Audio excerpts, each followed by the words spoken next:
Arranca como el año más violento, por lo menos en los últimos 10 o 12 años, con más de 240 muertos solamente en estos 26 días que vamos reportando. El gobierno ha entregado ya a la Asamblea el proyecto de ley orgánica de seguridad integral y fortalecimiento de la fuerza pública, así se llama, con cambios que se han venido exigiendo desde el anterior gobierno. Y ahora se incorpora el uso progresivo de la fuerza, por ejemplo, que era algo de lo que se pedía. Pero en la Asamblea se han quedado allí esos proyectos durmiendo durante todo este tiempo. Alexandra Vela, ministra de Gobierno, nos acompaña esta mañana desde nuestros estudios en Quito. Buenos días y bienvenida. Buenos días, Estefi. ¿Cómo está usted? Gracias por acompañarnos. Este proyecto tiene 5 ejes, ministra, y uno de ellos es autorizar el uso progresivo de la fuerza. Es decir, que ante situaciones que ponen en riesgo la vida de terceros o del policía, como el video que estamos viendo ahora, cuando un policía entra a defender a un joven al que le estaban queriendo robar, después dispara al delincuente y es sentenciado el policía. Ahora, ¿cómo se aclara ese vacío en el proyecto para que puedan hacer uso legítimo de la fuerza? ¿Qué faltaba? Lo que faltaba es elevar el nivel de las regulaciones desde las disposiciones internas de carácter administrativo hasta llevarlo a un tema de ley, y especialmente incluir bajo el paraguas del uso progresivo de la fuerza también a las Fuerzas Armadas, que actúan en su rol como acompañantes, como colaboradores en los casos de los temas de seguridad interna, de seguridad ciudadana, y que no tienen esa disposición legal en este momento porque fue objeto de una declaración de inconstitucionalidad por parte de la Corte Constitucional. El texto que plantean es que el uniformado un policía pueda iniciar el uso legítimo de la fuerza en el nivel que lo considere razonable y necesario para neutralizar una amenaza. Eso incluye la potencia letal, es decir, que pueda disparar, que el policía decida y defina cómo marcar ese uso progresivo. Las voces pro derechos humanos, ministra, que dicen cuidado, y los policías luego se dedican a disparar, y esto es pena de muerte dictadas por los propios policías. Y entonces, ante esos abusos, ¿esto no elimina los procesos penales para los uniformados? No. Lo que establece la disposición legal parte del respeto total y absoluto a los derechos humanos y a las garantías de las libertades de todos los ciudadanos. Lo que establece es que dentro del marco de los derechos humanos, de las disposiciones y las regulaciones para el uso de la fuerza que están contenidos en instrumentos de carácter internacional, como por ejemplo disposiciones que vienen desde las Naciones Unidas, se pueda hacer ese uso de la fuerza de manera de garantizar que la fuerza pública está en condiciones de actuar. Porque el efecto que tenemos en este momento, a pesar de que existen regulaciones relativas al uso de la fuerza, es que hay un efecto disuasivo de parte del policía y de parte del militar que tiene que actuar frente a una situación. Y la disyuntiva que se presenta es: disparo, hago uso de la potestad que tengo como agente autorizado para ejercer la fuerza a nombre del Estado y proteger a los ciudadanos, y voy a parar en la cárcel, o no lo hago y también puedo ir a parar en la cárcel por el riesgo de la omisión. De manera que debe quedar claro perfectamente para todos cuál es el ámbito de acción en el que la fuerza pública puede usar inclusive armas de tipo letal para proteger la vida, para proteger la integridad física de los ciudadanos. Ahora, para esa última parte, otro tema que se está incluyendo es que los policías tengan patrocinio legal, que sean defendidos cuando su actuación es sujeta a investigación. Pero ¿cómo? ¿Eso en la práctica no había, o cómo es que no ha funcionado? ¿Por qué? Los delincuentes, y hay que diferenciar los PPL presos de los 40.000 que tiene nuestro país, de los jefes de las mafias, autores de crímenes atroces, sicariato, autores intelectuales, que se escudan en las cárceles más bien para protegerse y para poder seguir manejando el negocio del narcotráfico. Ellos sí tienen defensor público y sí tienen quien les defienda. A ver, el sistema legal del Ecuador provee servicios de defensa a través de la Defensoría Pública a algunas personas, a cualquiera que lo solicite y que carezca de un mecanismo para tener una adecuada defensa. Lo que ha pasado en este momento es que, en general, o has tenido un defensor público que son también escasos frente al nivel de las personas que tienen que defender, o tienes que contratar al abogado directamente, con cargo al peculio del propio policía. En esas condiciones es difícil garantizar que la defensa va a ser la mejor posible para aquel servidor de la institución policial. De manera que el gobierno quiere garantizar, a través de la creación de un fondo especial, la garantía de la contratación de los abogados que sean necesarios para proteger y para garantizar una legítima defensa de parte de los miembros de la Policía Nacional. Eso significa equilibrar el proceso, de manera que frente a la acción del Estado para reclamar frente a la acción de un policía, exista la defensa adecuada y el policía pueda actuar sabiendo que va a tener una defensa en el caso de tener que ser sometido a un proceso de carácter judicial. Y lo que habría que esperar con eso es que la actuación de la policía sea distinta, se sientan resguardados y por ende proteger a los ciudadanos actuando. Ahora, se crea también, ministra, el delito de terrorismo en los centros de privación de libertad. ¿Y esto se lo hace con qué fin? Siendo un delito de terrorismo, por cierto, ¿ya podrían entrar los militares a las cárceles? No.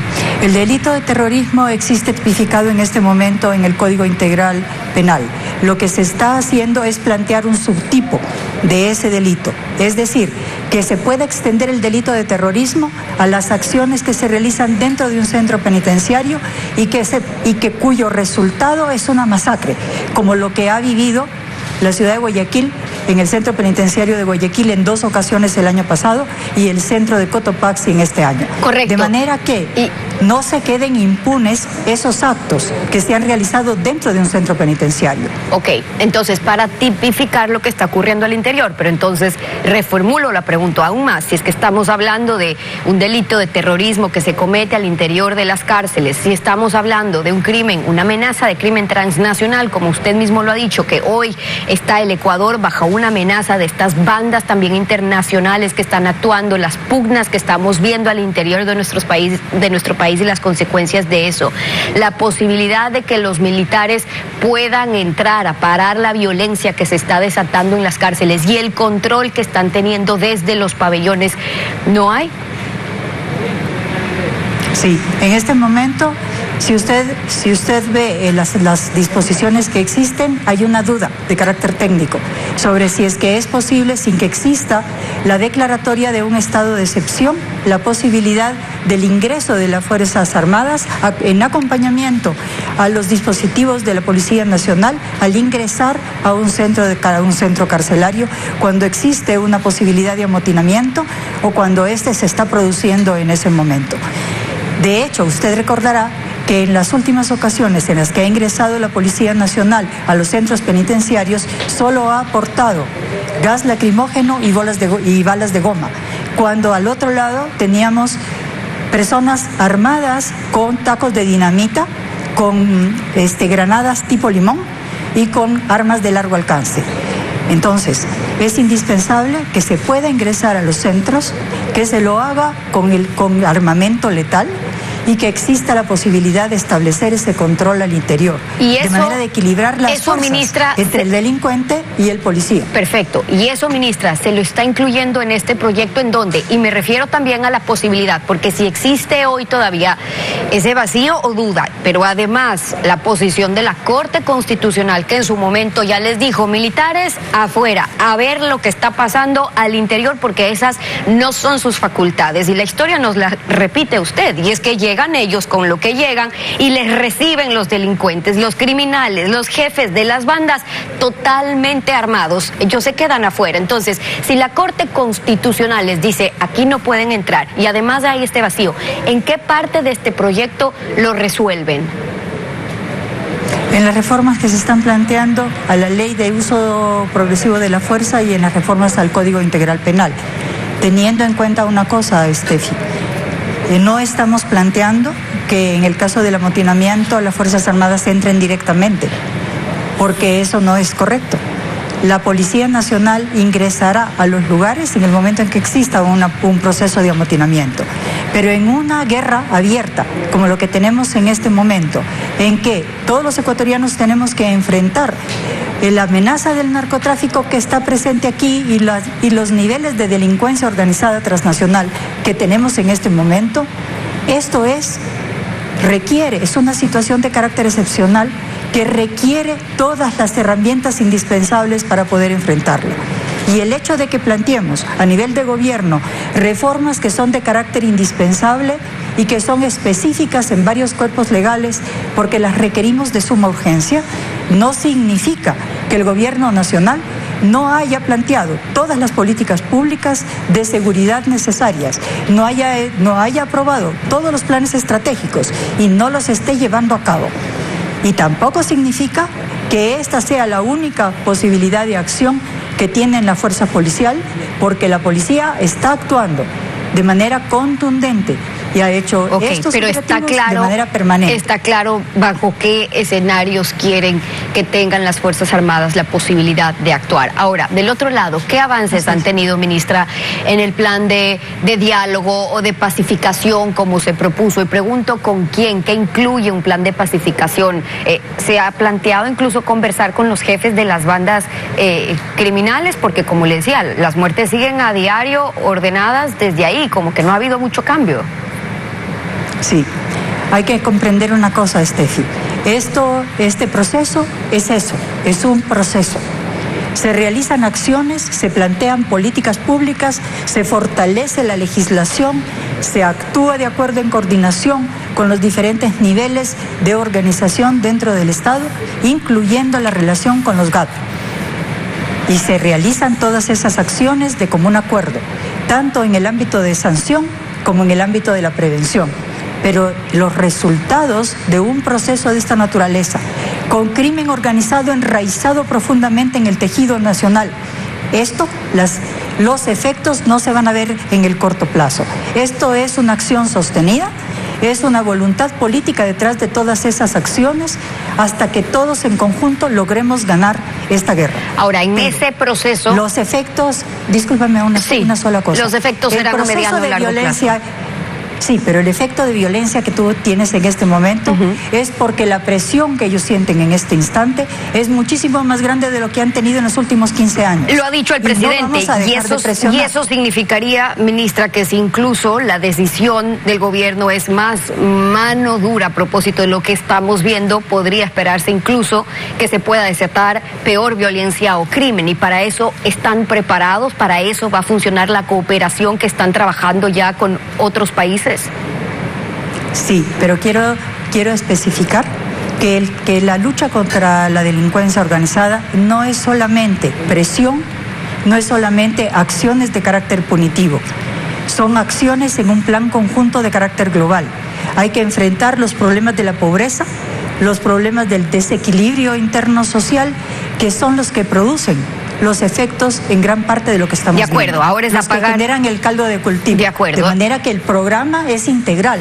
Correcto. Ahora, en ese programa integral hay que empezar a limpiar. Y está el caso de los narcogenerales, de los jueces y lo que ocurre en la justicia, que podrían estar colaborando con este sistema que se va cocinando desde todo este tejido social que usted muy bien lo describe y por dónde hay que atacar, pero es un sistema corrupto que está funcionando, un sistema donde los tentáculos del narcotráfico están funcionando para dejar a criminales sueltos o impunes, para que estos puedan operar y que haya redes internas funcionando, significa que hay más. ¿Qué van a hacer, ministra, para ir a la raíz? No solo a los narcogenerales, no solo a desmantelar esa infiltración del narcotráfico en la fuerza pública. ¿Qué avances tienen ahí?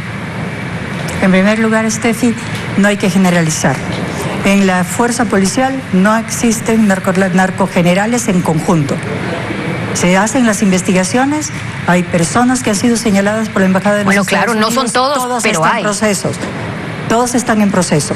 No es lo que vamos a hacer, Estefi, es lo que estamos haciendo. Estamos haciendo una revisión íntegra.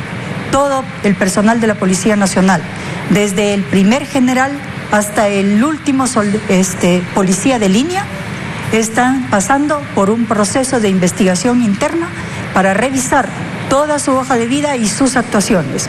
Y lo están haciendo en este momento, tanto internamente dentro de la Policía Nacional como fuera las instituciones que tienen a su cargo, de acuerdo con la institucionalidad y la legalidad, la atribución para realizar este tipo de acciones. No vamos a permitir de ninguna manera que dentro de la fuerza pública exista una persona que pueda ser cuestionada. De manera que, de esa manera, estamos actuando y separaremos de la fuerza pública toda persona que encontremos que se encuentre incluido, inmiscuido en cualquier acto de carácter delincuencial. La ministra de Gobierno, Alexandra Vela, acompañándonos hoy en Contacto Directo. Muchas gracias por haber estado con nosotros. Gracias a usted.